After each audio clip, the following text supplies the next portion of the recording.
You know, baseball, of course, is our national pastime, and the game has made a big-time star of many a bush leaguer, but none more revered than the great Babe Ruth and also Lou Gehrig. Now, here is the house that Ruth built for Colonel Jake Rupert, Yankee Stadium, and that sturdy monument still stands today. And here are Ruth's able supporters, the 1927 Yankees, perhaps the greatest of all Yankee teams.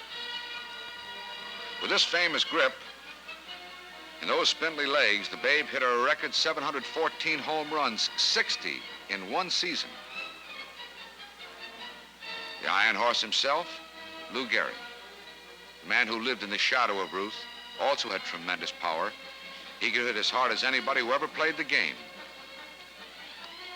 Fresh out of Columbia, Lou replaced Wally Pipp at first base one afternoon in 1926, and 2,130 consecutive games later, July 4th, 1939, he stepped down. Racked with pain, withered by disease, his parting words were, "I consider myself the luckiest man on the face of the earth." 2 months later, he was dead.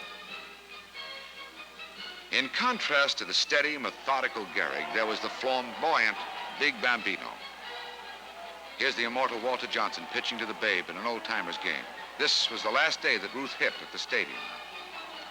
And who'll ever forget his famous mincing steps as he ran out a crowd into the stands.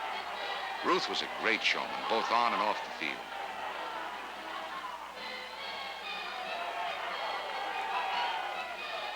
Remembering his early childhood spent in an orphanage, the Babe did everything that he possibly could do for kids. The stories of Ruth's visits to hospitals were legion, and many a kid was inspired and encouraged by the big guy's warmth and affection. You might say that Babe himself was just a big kid.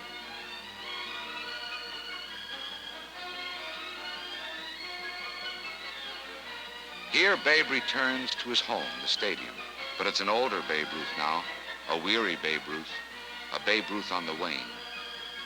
Not only the fans, but also the entire sports world turned out to pay tribute to the Babe on his day, his last day in the house that Ruth built.